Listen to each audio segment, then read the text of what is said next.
और बाजार थाना में एक अवर निरीक्षक साहब हैं, एसआई साहब, सब इंस्पेक्टर, जो बहुत ही गलत शब्दों का प्रयोग, अपमानजनक शब्दों का प्रयोग एक पत्रकार के साथ किए हैं और उस देश का जो चौथा स्तंभ है उस स्तंभ को हिलाने का प्रयास किया। आदित्य एसआई है प्रभात रंजन, उनके द्वारा मुझे बार बार मतलब कहा गया कि तुम थाना पर क्यों आते हो और यहाँ क्यों बैठते हो, और यहाँ पर अगर बैठोगे तो मैं तुम्हें राइफल चोरी की केस में फंसा करके तुम्हारी जिंदगी को बर्बाद कर दूंगा। इतना ही नहीं, बहुत बड़ी खबर आप लोगों के लिए, बिग ब्रेकिंग न्यूज लेकर के आया हूं। एक पत्रकार को एक अवर निरीक्षक ने दिया है धमकी और अपमानजनक शब्द का प्रयोग किया है। ये बड़ी खबर मैं आपको सहरसा जिला के सौर बाजार प्रखंड से दे रहा हूं और सौर बाजार थाना क्षेत्र जो है वहां से दे रहा हूं। सौर बाजार थाना में एक अवर निरीक्षक साहब हैं, एसआई साहब, सब इंस्पेक्टर, जो बहुत ही गलत शब्दों का प्रयोग, अपमानजनक शब्दों का प्रयोग एक पत्रकार के साथ किए हैं और उस एसआई का नाम है प्रभात रंजन, जो देश का जो चौथा स्तंभ है उस स्तंभ को हिलाने का प्रयास किए। तो आपको बता दें कि जिस पत्रकार को धमकी दिया गया है, राइफल चोरी का धमकी दिया गया है, चोर शब्द का प्रयोग किया गया है, जाति सूचक शब्द का प्रयोग किया है, उस पत्रकार की आपको मैं बयान भी इस वीडियो के माध्यम से सुना रहा हूं।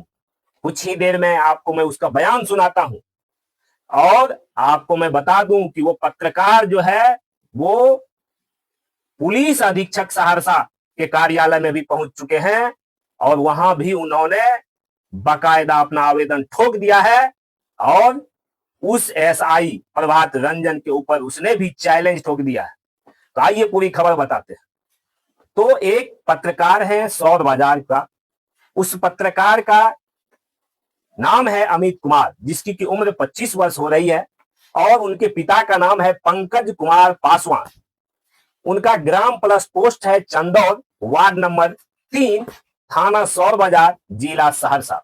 तो वो सहरसा जिला के चंदौर गांव वार्ड नंबर 3 के रहने वाले हैं और उनका भी थाना सौर बाजार ही पड़ता है। आपको बता दें, वे ग्राउंड जीरो से रिपोर्टिंग करते हैं और फेसबुक पेज एक है जिसका नाम है उड़ता बिहार, उस पे वो अपनी खबर भी चलाते हैं। यानी उड़ता बिहार जो फेसबुक पेज है उस पर वो अपनी खबर को डालते हैं, फ्लैश करते हैं, वो खबर चलाते हैं। तो आखिर इनको धमकी क्यों दे दी गई, आखिर इनको अपमानजनक शब्द का प्रयोग इनके साथ क्यों किया गया थाना में उस अवर निरीक्षक के द्वारा, आखिर जाति सूचक शब्द का क्यों प्रयोग किया गया, आखिर चोर क्यों कहा गया, आखिर ये क्यों कहा गया कि तुमको राइफल चोरी के इल्जाम में फंसा देंगे। तो आपको बता दें कि वो पत्रकार महोदय ग्राउंड जीरो से सौर बाजार प्रखंड के अंतर्गत तमाम खबरों को जो है वो चलाने का काम करते हैं और वे प्रतिदिन की भांति 5 अप्रैल 2026 को यानी कि रविवार के दिन वो सौर बाजार थाना जाते हैं। जैसे ही वो सौर बाजार थाना जाते हैं, वो जहां पहले बैठते थे उस जगह बैठते हैं। वहां हालांकि पहले से भी कई लोग बैठे हुए थे और वहां और लोग भी प्रतिदिन बैठते थे। उन लोगों को कुछ नहीं कहा जाता था, लेकिन पत्रकार जो वहां बैठते थे तो पत्रकार को वहां के जो पुलिस है, वहां के जो पुलिस अवर निरीक्षक है, एसआई साहब है, सब इंस्पेक्टर साहब प्रभात रंजन, उनको काफी बुरा लगता था, उनको सबसे ज्यादा बुरा लगता था। और आप ये बात भी जानते हैं कि जब थाना में पत्रकार पहुंचते हैं, जब पत्रकार वहां बैठे रहते हैं तो इन पुलिस वालों को आखिर पेट में क्यों दर्द होने लगता है, उनको कहीं ना कहीं दर्द इसलिए होता है क्योंकि कुछ ना कुछ वो गड़बड़ करते हैं और जब गड़बड़ करते हैं इसलिए डर होता, नहीं तो डरने की कोई आवश्यकता नहीं है। आपके सामने कैमरा चलता रहेगा और आप काम करते रहेंगे। अगर कैमरा जैसे ही ऑन होता है आप लोगों के पेट में दर्द होना शुरू हो जाता है। आप लोग कहते हैं भाई कैमरा क्यों खोल के रखे हो, वीडियो क्यों बना रहे हो। अरे भाई अगर आप सही सही आप अच्छे से काम कर रहे हैं तो वहां कैमरा लाइव कास्टिंग चलेगा, कोई दिक्कत है आपको, होना चाहिए दिक्कत, आपको नहीं होना चाहिए। तो आपको बता दें कि इस तरह से जो है प्रभात रंजन वहां का जो अवर निरीक्षक है एसआई साहब हैं, सब इंस्पेक्टर साहब हैं, उनको वहां जो पत्रकार जाके बैठे, उनको पेट में दर्द होना शुरू हो गया। जैसे ही उसको, उस पत्रकार को वो देखते हैं, वो कहते हैं कि तुम यहाँ डेली आके क्या करते हो, क्यों आते हो डेली? वो पत्रकार किसी काम के वजह से सौर बाजार थाना परिसर में गए हुए थे। जैसे ही अवर निरीक्षक की नजर इनके ऊपर पड़ती है, वो कहते हैं कि प्रतिदिन किस लिए आते हो यहाँ पे, क्या काम है तुमको यहाँ आने की, भागो यहाँ से, क्या कर रहे हो यहाँ पे? ऐसा शब्द क्या करना यूज करना चाहिए किसी भी पुलिस पदाधिकारी को? ऐसा शब्द का प्रयोग किया, धमकी दिया गया। और आपको बता दें कि जब पत्रकार ने पूछा कि आप हमारे साथ ऐसा क्यों कर रहे हैं, हमारे साथ ऐसा व्यवहार क्यों कर रहे हैं, उसका कहना था, उस एसआई अवर निरीक्षक का कहना था, ये पत्रकार खुद आरोप लगा रहे हैं। आपको पत्रकार का मैं बयान सुनाऊंगा। पहले मैं ये खबर आपको बता दूं, मैं पत्रकार का बयान सुनाऊंगा आपको। उस पत्रकार ने जब ये बात कहा तो क्या जवाब आता है उस एसआई का, प्रभात रंजन का, आप जानते हैं? प्रभात रंजन कहता है कि तुम चोर हो, तुमको चोरी के इल्जाम में थाना में जो राइफल रखा हुआ है, राइफल चोरी कर लेने के इल्जाम में तुमको फंसा देंगे। तुम मेरे खिलाफ खबर चलाते हो, तुम मेरा निगरानी करते हो, ऐसी बातें उन्होंने कहा कि राइफल चोरी के इल्जाम में तुमको फंसा देंगे, तुम्हारा जिंदगी बर्बाद कर देंगे। बताइए, एक पत्रकार को पुलिस वाला धमकी दे रहा है, और जितने पत्रकार लोग हैं वो लोग इस पे आवाज नहीं उठा रहे। कल के डेट में आपकी भी बारी आने वाली है। इसीलिए सबसे पहले मैं कहना चाहूंगा, चाहे जितने भी पत्रकार हैं, सभी पत्रकार इस अवर निरीक्षक, सौर बाजार के जो अवर निरीक्षक हैं, एसआई साहब प्रभात रंजन, इनके खिलाफ आवाज उठाइए, क्योंकि ये धमकी देने वाला कौन होता है? अपनी आवाज को बुलंद कीजिए, नहीं तो एक दिन आपको भी ऐसे ही जवाब, ऐसे ही अपमानजनक शब्दों को सुनना पड़ेगा। तो आपको बता दें कि हर दिन के भांति वो वहां जाते हैं किसी काम की वजह से। पत्रकार साहब ये भी कहते हुए नजर आ रहे हैं, उनका कहना है कि एक दिन की बात है, किसी पीड़ित व्यक्ति का एक जमीन का विवाद का मामला था। उस मामले में ये जो एसआई प्रभात रंजन है, ये केस आयोग थे, उनका केस यही लिए हुए थे, इनको केस दिया गया था और ये केस आयोग थे। और उसमें कुछ ना कुछ बात हुई जिसके वजह से मैंने इनके खिलाफ खबर चलाई, और उस दिन से ये हाथ धो के मेरे पीछे पड़ गया। ये बात अमित कुमार जो पत्रकार है उड़ता बिहार के, वो कह रहे हैं। आप समझ सकते हैं कि कैसे इनको धमकी दिया गया। उड़ता बिहार के पत्रकार अमित कुमार को धमकी दिया गया। अमित कुमार का आप बयान सुनिए, मैं आपको पहले अमित कुमार का बयान सुनवाता हूं, सुनिए इस बयान को।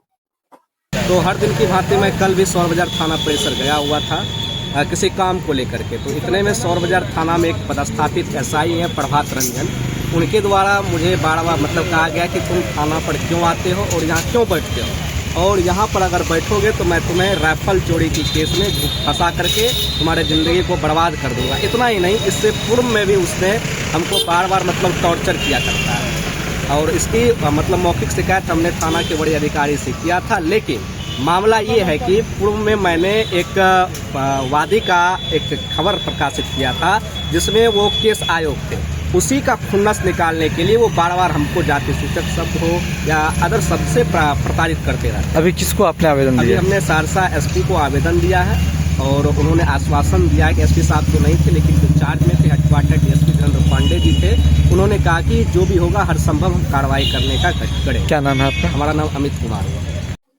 आपने सुना अमित कुमार ने क्या कुछ कहा, आपको मैंने बताया, और उनकी जुबानी भी आपने सुना है कि किस तरह से उनको डराया गया, धमकाया गया, उनकी जिंदगी को बर्बाद करने की बात की गई, चोर कहा गया, और यह भी कहा गया कि राइफल चोरी के इल्जाम में तुमको फंसा देंगे, भागो यहां से।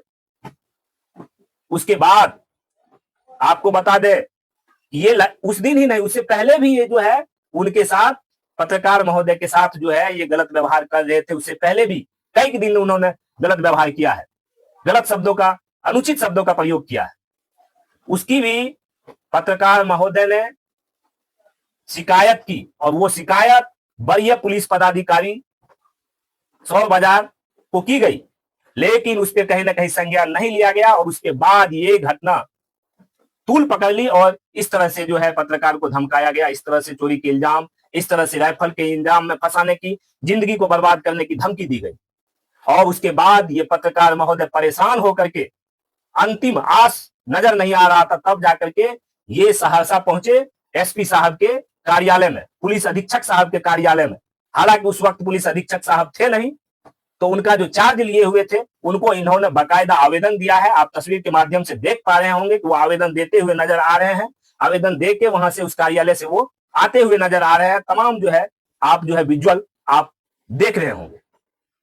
तो वहां पे उनको कहा गया कि हम जो है इसकी जांच कर रहे हैं, करेंगे, करवाएंगे और उचित कार्रवाई करेंगे। अब सवाल ये उठता है कि क्या पुलिस कप्तान, सहरसा पुलिस कप्तान साहब, क्या सहरसा पुलिस पदाधिकारी, वरीय पुलिस पदाधिकारी अपने ही पुलिस पदाधिकारी के ऊपर कार्रवाई करेंगे या फिर इसको ठंडे बस्ते में डाल दिया जाएगा और एक पत्रकार की आवाज जो है वो दबी की दबी रह जाएगी? ये सवाल खड़ा होता है पुलिस के कार्यशैली पे। ये सवाल खड़ा होता है कि उनको डर क्यों लगता है जब कैमरा ऑन होता है।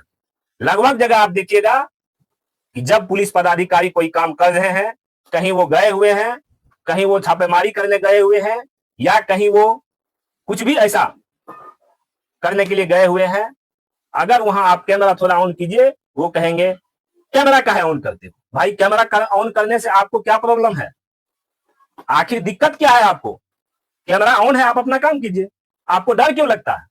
डर उसी को लगता है जो चोरी करता है, डर उसी को लगता है जो खराब काम करता है। आप थोड़े खराब काम करने वाले हैं, आप तो अच्छे काम करने वाले लोग। आपको तो डर नहीं लगनी चाहिए, आपको तो कहनी चाहिए कि ठीक है वीडियो बनानी है बना लीजिए। आपको वो भी बोलने की आवश्यकता नहीं है, आप देख रहे वीडियो बन रहा है, आप आराम से काम कीजिए, क्या दिक्कत है आपको? लेकिन आपको पेट में दर्द होना शुरू हो जाता। मैं हर पुलिस पदाधिकारी की बात नहीं कर रहा हूं, लेकिन अधिक से अधिक लोग ऐसे हैं, बहुत जगह मैंने देखा। तो इस तरह से धमकाया गया है। मैं आप तमाम जितने भी हमारे पत्रकार बंधु हैं, सभी, कोई छोटा और कोई बड़ा नहीं होता है। जो छोटा बड़ा कहने वाला है वो खुद छोटा है। कोई छोटा बड़ा नहीं होता है। जितने भी पत्रकार बंधु हैं सभी को नम्र निवेदन करते हैं कि इस पे अपनी आवाज उठाइए। जो पत्रकार के ऊपर हमला हो रहा है, जो पत्रकार को अनुचित शब्द का प्रयोग कर रहे हैं, जो पुलिस पदाधिकारी अपने आप को सिस्टम से भी ऊपर समझने लगे हैं, संविधान से भी ऊपर समझने लगे हैं, उनको उनकी समझ आनी चाहिए कि संविधान क्या होता है और उनका क्षेत्राधिकार क्या होता है। तो आप सभी से निवेदन करते हैं कि आप लोग अमित कुमार, जो जिनके पिता का नाम पंकज कुमार पासवान है, जो चंदौर निवासी है वार्ड नंबर 3 के और सौर बाजार थाना के ही वो रहने वाले हैं, सहरसा जिले के, उनका उड़ता बिहार पे खबर चलता है फेसबुक पेज पे। उनके लिए आवाज उठाइए, नहीं तो एक दिन आपका भी नंबर आएगा तो मत कहिएगा कि हमारे साथ ऐसा हो। तो फिलहाल अभी के लिए बस इतना ही। हम बस इतना ही कहना चाहेंगे पुलिस पदाधिकारी से, तमाम वरीय पुलिस पदाधिकारी सहरसा से, हम पुलिस कप्तान साहब से, एसपी साहब, सुप्रिंटेंडेंट ऑफ पुलिस से, पुलिस अधीक्षक साहब से, डीएम साहब से, कि इस पे इसकी जांच हो। ये जो अवर निरीक्षक एसआई सब इंस्पेक्टर साहब है प्रभात रंजन जी, इनकी पूरी कार्यशैली की जांच हो। इनके पास कितना पैसा है, ये क्या क्या करते हैं, कहां कहां से घूस आता है इनके पास, तमाम चीजों की जानकारी इकट्ठा की जाए और ये जब गलत अगर है इसकी जांच हो और इसके ऊपर कार्रवाई हो और इसको सस्पेंड किया जाए। मैं यही मांग करता हूं और तमाम आप पत्रकार बंधुओं से यही कहना चाहता हूं कि आप लोग भी आवाज उठाइए। तो फिलहाल अभी के लिए बस इतना ही। आप लोगों से विदा लेता हूं। आप लोग इस खबर पे अपनी अपनी राय क्या रखते हैं, जरूर अपनी अपनी राय दीजिएगा, अपनी बेशकीमती राय देना ना भूलिएगा और इस वीडियो को अधिक से अधिक शेयर कर दीजिए। इतना अधिक शेयर कीजिए कि ये जो प्रभात रंजन जी हैं, इनके ऊपर जांच टीम गठित किया जाए और इसको जल्द से जल्द सस्पेंड किया जाए। इनको सेवा से ही मुक्त कर देना चाहिए ऐसे पुलिस पदाधिकारी। तो इस वीडियो को इसलिए आप सभी से भी निवेदन है कि अधिक से अधिक शेयर जरूर करें, क्योंकि अगर आप शेयर करेंगे तो फिर सच की आवाज बहुत दूर तक जाएगी और इन पे ऊपर कार्रवाई भी होना बहुत जरूरी है। तो फिलहाल अभी के लिए बस इतना ही। आप लोगों को अगर हमारा ये खबर अच्छा लगा है तो हमारे चैनल को, अगर यूट्यूब चैनल को आप लोग सब्सक्राइब अभी तक नहीं किया तो सब्सक्राइब कर लीजिए, बेल आइकन को प्रेस नहीं किए तो उसको प्रेस कर लीजिए, ऑल वाला बटन को क्लिक कर लीजिए। अगर आप हमारे फेसबुक पेज को देख रहे हैं तो फेसबुक पेज को भी लाइक कीजिए, फॉलो कर लीजिए और अधिक से अधिक शेयर कीजिए। कमेंट में तो अपनी बात जरूर रखिएगा। धन्यवाद। जय हिंद, जय भारत।